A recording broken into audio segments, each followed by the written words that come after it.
People with greater income and social status tended to see the rebellion, as well as inflation and an unstable currency, as signs that the republic itself was at risk.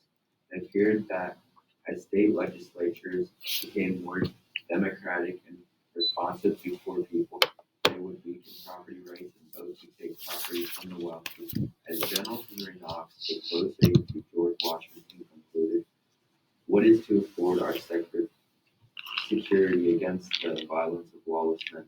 Our government must be raised, changed, or altered to secure our lives and property."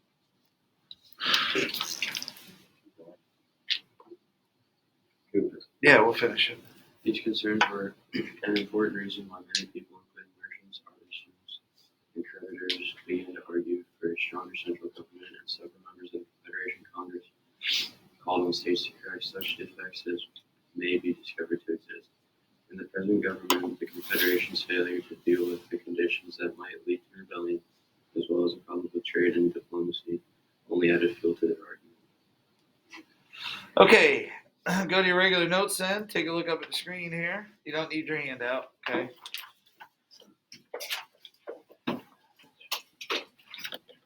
We're just going to go through this a little bit more in depth. First of all, let's take a look at the question up on the screen. This is today's federal government. Under the articles, we would have only had which branch of government under the articles? Legislative. It was the only one that existed. So there's no what and what. When neither side gets more powerful than the other, what's that called? Good. Checks and balances. That did not exist under the articles, okay? Take a look at this. Many over in Britain were laughing at the United States. They thought this would never last. They called this the American experiment. The British thought there's no way you can have a continent this big and have a small government down in Washington governing everything. It's not going to work. Just like Tom Paine said, you can't have an island govern an entire continent. You can't have a government in Washington govern the entire continent either. Many thought this would never last. Some in the United States said maybe we should just have a king again. They wanted to make Washington king. Mentioned that before. Others said, let's go back and be part of Britain again. Hey, you think that kind of goes against what they just got done doing? But some said it. Hey, what do you think of that? Go back to being part of Britain all over. That's like moving back to Los Angeles, isn't it? Sure. All right, so jot down this essential question then. What role did Shays' Rebellion have in the creation of the United States government? We got to know this. What role did Shays' Rebellion have in the creation of the United States Constitution or government? Either way, okay?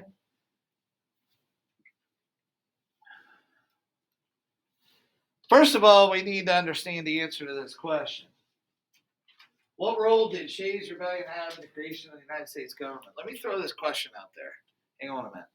What happens if you own property and you don't pay your taxes? What happens if you don't pay your taxes? What happens? Aiden, what happens if you don't pay your taxes? You take your property away. Yes. Now, you usually have about 2 years of missing payments, and as long as you're trying something, they usually work with you. But even today, that's the way it works. You got to pay your property taxes. Well, here's what happened, and you need to understand the context. Remember what's going on at the time period. I need you to understand this and make sure we get this. The states are broke. The states are literally broke. Governments are broke after the war. Okay, broke. What does that mean? If I say states are broke, Ava, what does that mean? They have no money. So what does the government do if they need money? Ethan, what's the option? What can the government do?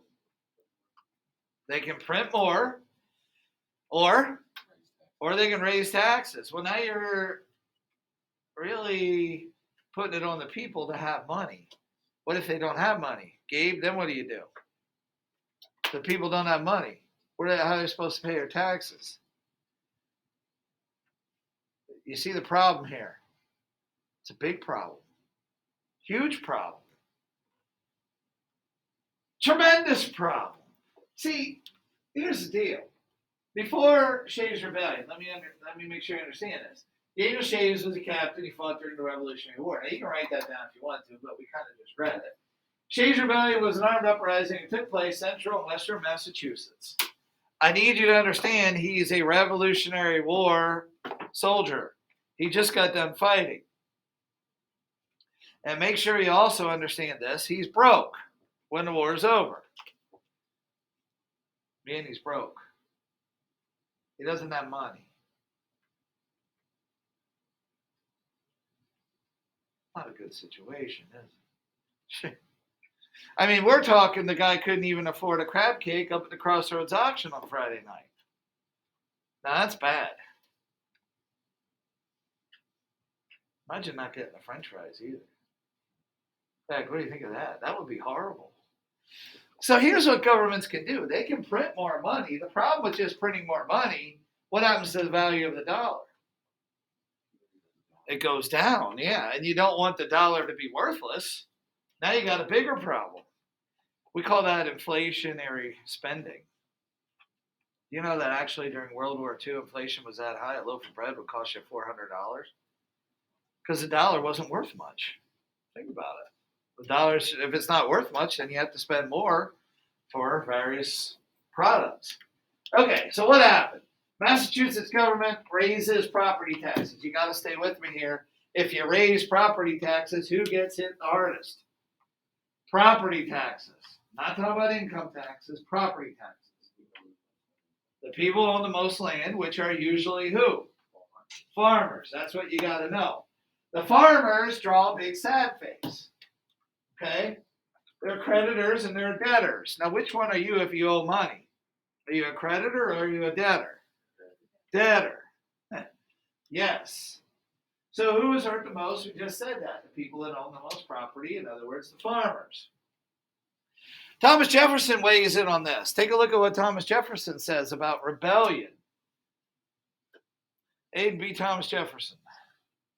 I hold it that a little rebellion now and then is a good thing. So what's Jefferson saying? Anybody interpret the quote? What's he saying? What do you think, Emily? It's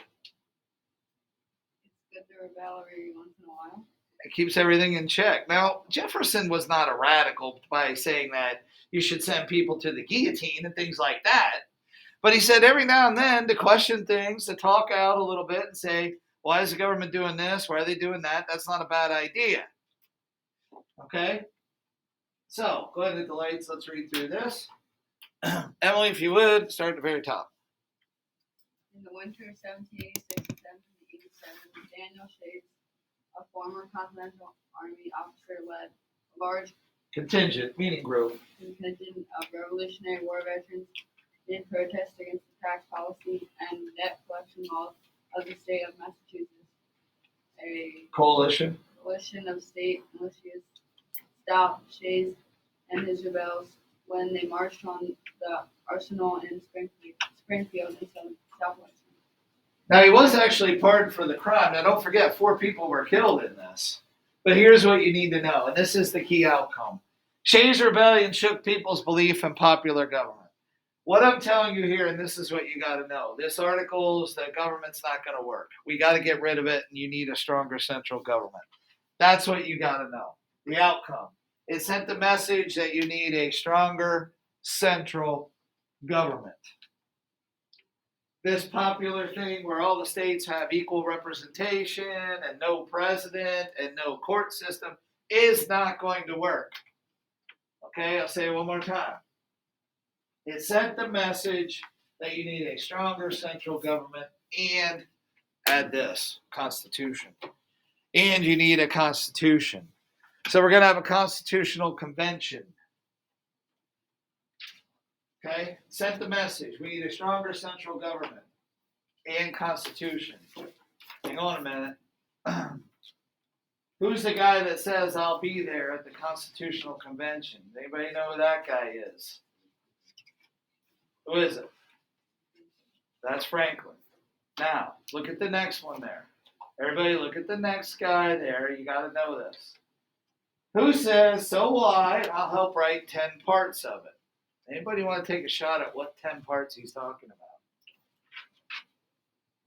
He's not talking about commandments. Go ahead. Bingo. Now, who wrote the 10 amendments? The first 10. Put this down because I want you to know this. Who? By the way, let's do this. What are those first 10 called? Bill of Rights. Now, note this. Who wrote them? Who is that guy? It's not Jefferson. It's not Franklin. We're soon out of time. Somebody say something. Good. Close. That's James Madison. Note that. That's James Madison. Have a good day.